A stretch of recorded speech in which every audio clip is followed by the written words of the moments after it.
Hey everybody, I'm Dr. Krueger here from Rice Village Animal Hospital, and I'm here to talk a little bit about preventative care with your dogs and what to do to kind of keep them healthy for to have a long, healthy life. And I'm here with Leslie. She's going to be asking me some questions today, just about some just general questions we normally get on a regular basis whenever we see dogs for first puppies or annuals, and so this is a little bit more kind of going more into preventative care.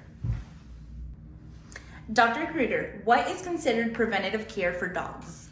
Well, preventative care is just everything that we do on a regular basis for our dogs. So that's anywhere from exercising, what food we feed, vaccines they need on a regular basis, heartworm and flea prevention.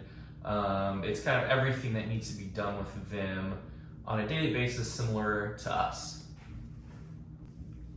What information does my veterinarian need to know about my dog's lifestyle before providing preventative care recommendations? Some good things to think about whenever you go in for, if this is the first time you've met your veterinarian or not, would be to just kind of what your lifestyle is as well. What does your dog do every day? Do they sit around a lot? Do they go run 10 miles with you? Are they training for that marathon with you? Or are they just kind of couch potatoes and sitting around? And I think diet's another really big one that would be good to kind of bring up with your veterinarian. What recommendations will my veterinarian make when it comes to my dog's preventative care plan?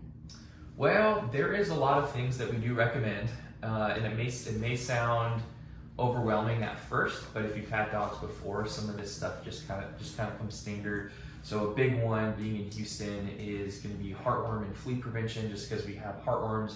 We have mosquitoes year round, and that's how dogs get heartworms, and so it's much easier to prevent them than treat them. And flea prevention, I mean, there's been some years I've been working here that we have had fleas year round because we don't get a cold winter. Everybody knows that around here. And on top of all of that, annual exams are definitely a good thing for us to have, because most of the time you may hear us say everything's good and everything's normal, which is what everybody wants to hear, and that's what we want to tell you.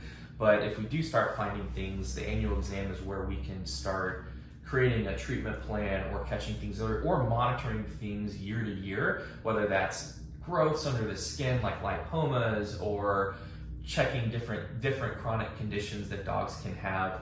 And that's a good segue into doing lab work every year. We may not recommend it initially off the bat, but after 2 or 3 years old is when we start recommending it, because that's when we can start seeing trends over years and years as opposed to just running blood work once.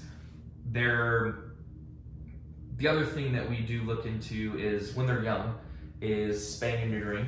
That is a very big thing right now, and trying to control the pet population and also behavioral issues. And there may be different recommendations we have based on your pet's breed, your dog's breed. So I think that's a good question to ask your veterinarian. When is a good time to get this done? Because it may vary based on the breed you have, whether it's a giant breed or a miniature. And at that time, we generally will look into microchipping, because microchipping has been a big thing in Harris County now. It is by law, you have to microchip your pet by about 4 months.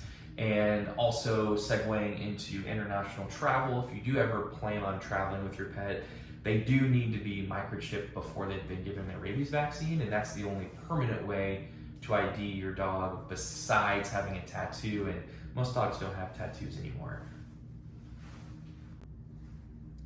What are the most common health conditions that can be prevented with a good wellness plan? Well, I think the biggest things are going to be heartworms. That is a huge thing, like we talked about earlier in Houston. We have mosquitoes year round. That's how it's passed through dog to dog. So heartworm prevention, the upside to heartworm prevention, like one of the ones we use here regularly is Simparica Trio. That's got everything in it that you need in one pill. So it's got your heartworm prevention in it, intestinal parasite control. So for intestinal parasites, very common. So they get dewormed every month. They also have heartworm prevention every month. And that also helps control fleas and ticks. I know we don't have ticks, is not a huge problem here, but fleas are a very big problem. And so that helps prevent different things like tapeworms, which is where dogs get from fleas. So I think those are the big things we run into on a regular basis. And then of course the vaccines that we give. You know, a lot of times around us right now, we don't see a whole lot of parvo or distemper because our clients are very good at vaccinating their puppies early on, so we're not seeing it as much, but it's still out there and it's stuff we do worry about. So that is a big thing with wellness plans, is staying up with all the things we talked about previously, especially vaccinations and puppies, and keeping everything up to date. But I will say, if you guys do have any questions about anything that you've heard here, seen here, feel free to always reach out to us, because that's why we're here. We're here to help. Thank you.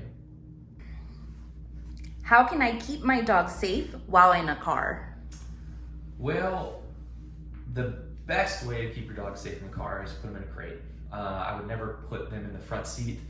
Dogs are not made to impact the airbags, and I have had dogs that have either unfortunately passed away in a car crash or got very injured in one. So front seat's never a good idea, especially on a floorboard. That is a very dangerous place for them to be. There are things like harnesses out there that can attach into the seat belt, but they're not really tested very well. Now, if you find one that's tested, sure, we can try using it. I have had issues with my own dog, and he's actually slipped out of the harnesses before, so it didn't really work very well for him. But a carrier is probably the safest thing, and you can actually attach that to the seat belt, whether that's in the back of the car or in the seat in the back, but that's the easiest way to go about it. Why should I keep my dog on a leash when in public? Well, the best reason is because you can't predict other people's dogs. And not every other dog out there is going to love your dog, even if your dog is great with other dogs. That's the biggest problem we run into, is we get into a false sense of security and we don't know these other dogs. Now, if you know the other dog and there's a confined place, that's fine. But you also can't control your dog if they're going to go chase a squirrel, chase birds, see somebody riding a bike or rollerblading. I think those are all things that I've seen happen. On top of a dog doing that, and it's not an enclosed area, and they run out and they get hit by a car or something really unfortunate like that. So the safest thing for your dog and you and other dogs out there is going to be keeping them on a leash. And if they want to play with other dogs on a leash, sometimes that works out like that. What can I do to keep my house and yard pet safe? Yeah, that's a good question. I think the best way to do it is act like you're planning on having a baby at your house, because your dog's going to get into everything, especially if you have a new puppy. They're going to chew things, they're going to get into cabinets, it depends. They're very smart animals, and they're kept in your house all the time, so they're going to figure out things to do.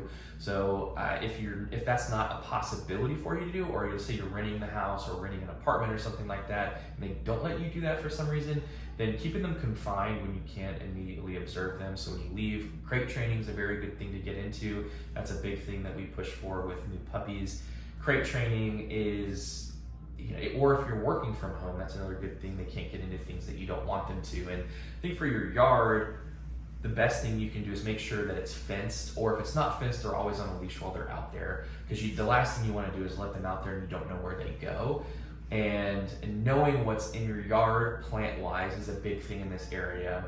Sago palms are a really big thing that I just would never have in your yard, because you never know when your dog's going to get into it, and that can be a fatal plant if ingested or chewed on. And there are other plants out there, and if you have questions about that, I think a good thing is to ask your veterinarian about it. What pesticides are harmful to my dog? Yeah, so there's a lot of pesticides out there that are safe, and I think anything your dog's going to lick up or eat is going to be something I would avoid putting out. So if your dog is one to get into these rodent traps or something like that, or sniff things out and eat things outside that you're going to put them out, maybe it's best to go with non-toxic things out there, like a trap or deterring, or going around your house and making sure rodents can't get in.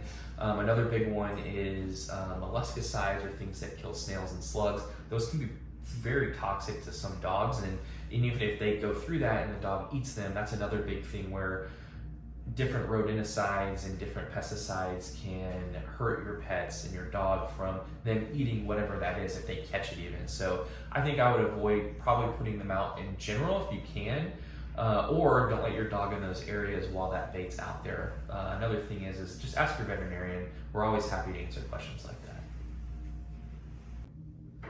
What is the difference between insurance and a wellness plan?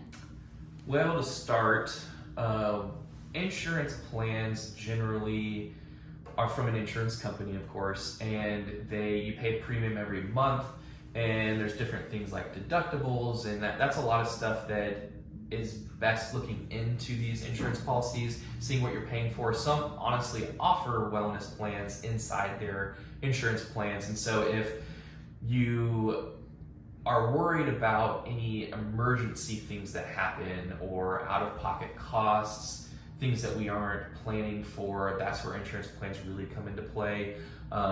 Generally, it's better to have your dog on an insurance plan early on in life, and then having them go through their entire life on it, and you'll generally get more out of it, but you will pay more into that plan versus starting the insurance plan later on in life. Your premiums will be much higher off the bat. And the wellness plans are generally offered by clinics, but like I said, you can get them through some insurance policies. You just have to check with the specific insurance company that's giving you the policy. But wellness plans, some clinics will offer those as a way to cut the cost of the annual exam and everything that has to go along with that over the course of the year. So it's really, you're just spreading out those payments as opposed to one lump sum at one point to 12 months out of the year.